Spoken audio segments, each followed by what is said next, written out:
Ibu ingin anaknya pintar? Pintar. Ingin anaknya pintar? Baik, sebentar Bu. Kita nanti bagikan, ya. Kita nanti bagikan. Pintarnya tidak main-main, karena pintar dari segi ingatan dibagi 4 bagian.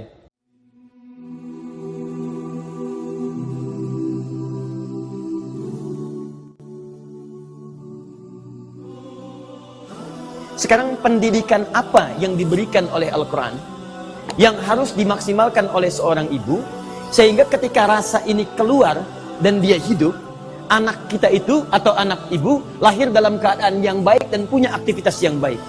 Ternyata kesolehan anak-anak nanti setelah dilahirkan itu bergantung pada 3 proses ini. Kalau ibu tidak menjalani 3 proses ini dengan baik, maka nanti saat dia terlahir tidak mudah untuk mengembalikannya.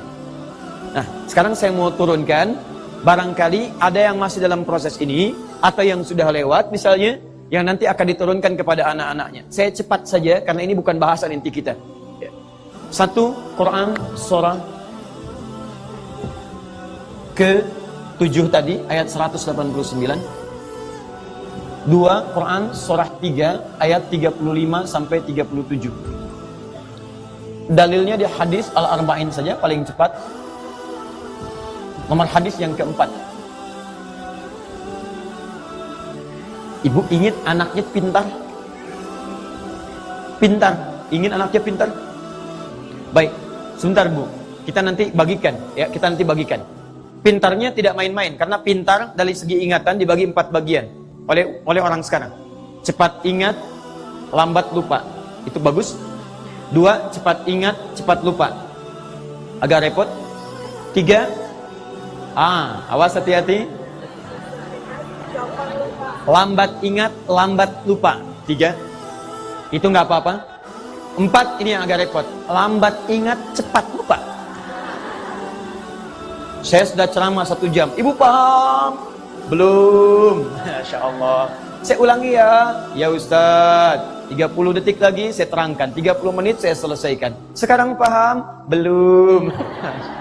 Begitu selesai ceramah, paham Ustadz. Keluar masjid, lupa. Nah, itu yang keempat. Nah, saya kasih rahasia ya. Ada rahasia terbesar. Dan ini telah dibuktikan ketika turun Al-Quran di masyarakat paling terbelakang. Masyarakat paling terbelakang di muka bumi setelah di research dulu zamannya jahiliyah. Itu luar biasa. Banyak tertinggal, banyak kebodohan dalam arti perilaku, adab dan akhlak.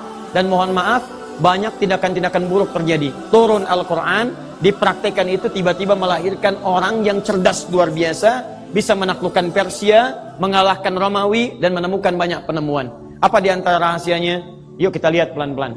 Ternyata ibu, salah satunya, setiap ibu-ibu muslimah yang muslim-muslim pada saat itu diminta oleh Nabi SAW memaksimalkan 3 fase tadi. Sekarang perhatikan baik-baik. Ya. Dan terlahirlah generasi yang kelima dari segi kepintaran.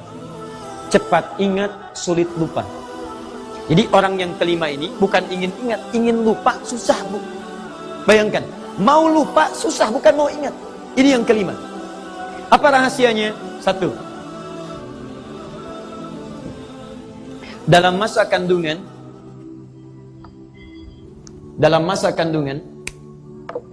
orang tuanya, terkhusus ibu itu seringkali meningkatkan amal saleh. Awas ya, nanti saya sampaikan informasi pada Anda yang sekarang sering meresearch Al-Quran dan hadis, itu orang-orang Yahudi sekarang. Jangan salahkan dengan perilakunya, karena yang punyanya itu kita tidak menguraikannya. Di mereka research, mereka kerjakan, walaupun mereka meyakini isinya, tapi mereka tepikan keyakinannya. Sekarang lihat baik-baik. Baik, lihat baik-baik Quran surah 7 ayat 189. Ya. Falamma taghasyaha hamalat hamlan khafifa famarrat fi falamma athqalat da'wa Allah rabbahuma la in ataitana salihah lanakunanna minasyakirin. Ada isyarat di ayat ini, kalau fase kandungan sedang dialami, maka orang tua, terkhusus ibu ataupun calon ayah, paling minimal itu memperbanyak doa kepada Allah Subhanahu wa taala supaya anaknya terlahir dalam keadaan yang saleh. Kalau ibu ingin teruskan lagi, contoh Hannah. Ibu pernah dengar nama Hannah? Istrinya Imran. Ibu kenal Imran? Biasa. Ini kenapa ya? Imran, ya. Imran disebutkan di Quran surah ketiga, Ali Imran, keluarganya Imran. Ya, Imran itu ya kekerabatannya dengan Nabi Zakaria. Nabi Zakaria kerabatan dengan Nabi Yusuf. Nabi Yusuf anaknya Nabi Yakub. Nabi Yakub anaknya Nabi Ishak. Nabi Ishak anaknya Nabi Ibrahim alaihissalam dari Sayyidah Sarah. Baik, Imran menikah dengan Hannah. Hannah saat menikah dengan Imran kemudian mengandung. Perhatikan, apa yang dilakukan oleh Hannah diabadikan di Quran untuk memberi petunjuk pada para muslimah kemudian hari. Lihat baik-baik. Idz qalat imra'atu Imran, Rabbi inni nadhartu laka ma fi batni muharrara. Ketika Imran pelajari, itu pelajari, pahami ketika Imran punya istri namanya Hannah saat mengandung itu sering memperbanyak ibadah pada Allah Subhanahu wa taala. Paling minimal kata Allah, dia rajin berdoa. Ya Allah, mohon jadikan anak saya anak yang saleh, anak yang dekat denganmu, jadi ahli ibadah. Perhatikan, dalam kandungan ada sunnah dalam Al-Quran bagi setiap perempuan yang punya sifat-sifat ini, yang tidak dimiliki oleh laki-laki. Jika dalam masa kandungan itu, maka perbanyaklah perbuatan-perbuatan baik. Sekarang, saya saat mengandung istri saya,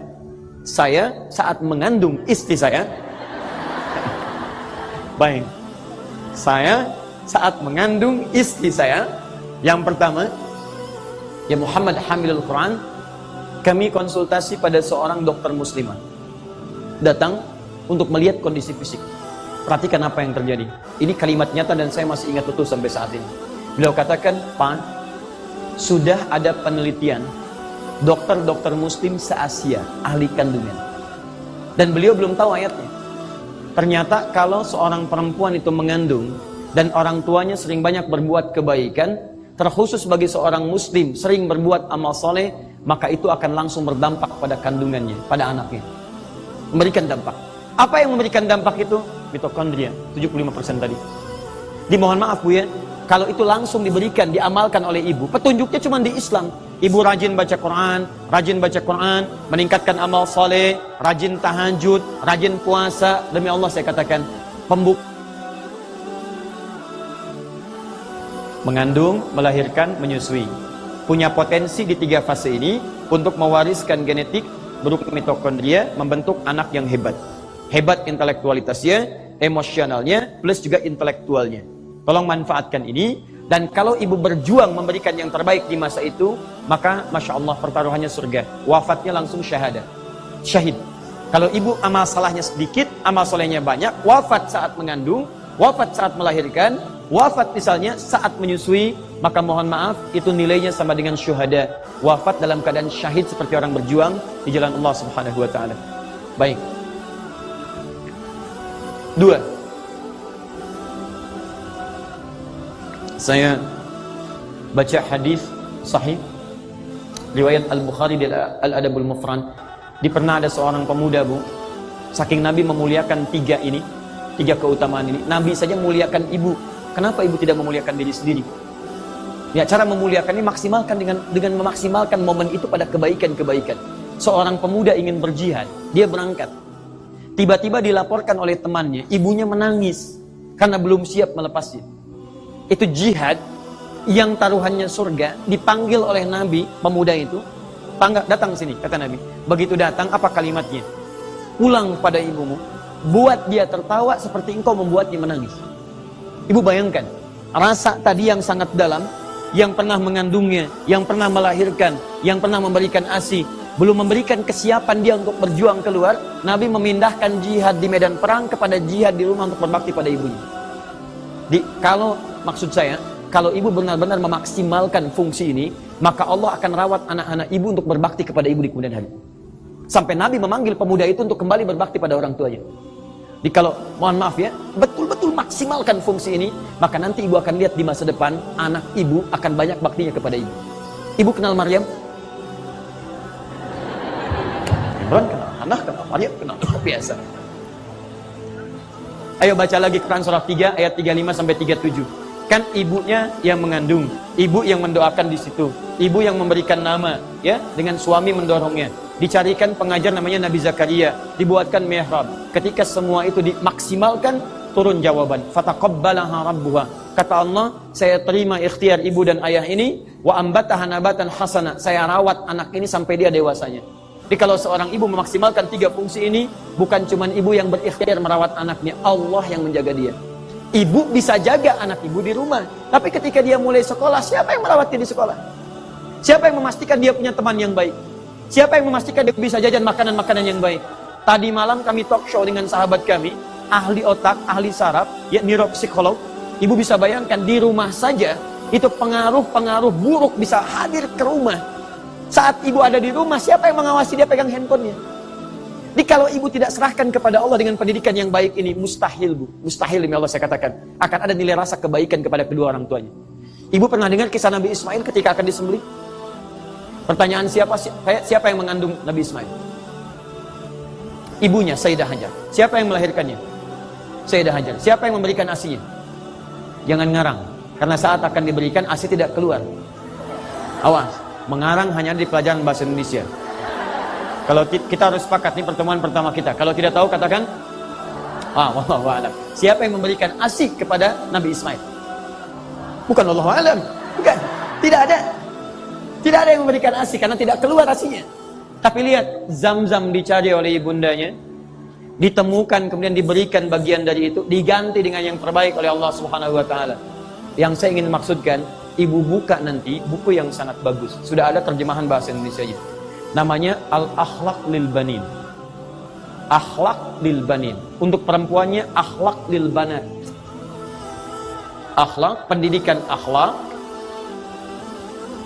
untuk perempuan atau laki-laki. Jadi ada 2. Pengarangnya Ustadz Umar Ahmad Baraja. Umar Ahmad Baraja. Asalnya ditulis pakai bahasa Arab. Beliau menulis sampai jilid ke-4, mau masuk yang ke-5 meninggal dunia dalam penulisannya. Baik, sudah diterjemahkan ke bahasa Indonesia. Yang di bahasa Arab, coba lihat jilid yang kedua, warnanya biru, halaman 25, paling kanan di pertengahan. Ibu lihat ini kalimatnya. Jarang diketahui ketika Nabi Ismail akan dikorbankan itu, kemudian diganti dengan sembelihan yang besar. Tidak banyak orang tahu ada 3 peristiwa yang sangat menarik. Begitu mau dikorbankan, disembelih, kata Nabi Ismail, ya abati, duhai ayah, mohon tajamkan pisaunya sebelum saya disembelih, supaya dengan pisau yang tajam itu mempercepat penyembelihan saya dan mengurangi rasa sakit yang mungkin akan saya alami. Bukan karena sakitnya, saya khawatir kalau saya terlihat meronta, ayah tidak tega menyembelih saya. 2. Ya abati, duhai ayah, mohon kencangkan ikatan ini, diikat, supaya nanti saya khawatir kalau ikatan terlampau longgar, saya bergerak sedikit, ayah merasa iba untuk menyembelih saya. 2. Dan ini jadi sunnah di kemudian hari, kalau ingin menyembelih, tajamkan pisaunya, kemudian kuatkan ikatannya. Tapi lihat yang ketiga.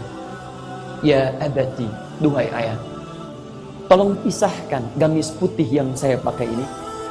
Mohon lipatkan dengan baik dan berikan sebagai tanda cinta kepada ibunda yang telah melahirkan putra satu-satunya. Hadiah terakhir untuk ibunya. Di dalam wafatnya saja, dalam tanda petik, di penghujung yang ia rasakan nyawanya akan melayang, itu masih memikirkan ibundanya. Dari mana semua itu terlahir? Karena perhatian ibu yang begitu besar kepadanya. Zam, zam, zam, zam, zam, zam. Dan karena itu semua kisahnya dibalik oleh Allah Subhanahu wa taala dengan takdirnya, diganti sembelihan dengan sembelihan yang lain. Dan jadilah cinta kemudian bersemai di kehidupan rumah tangga. Ibunya baik, ayahnya baik, anaknya berbakti kepada kedua orang tua.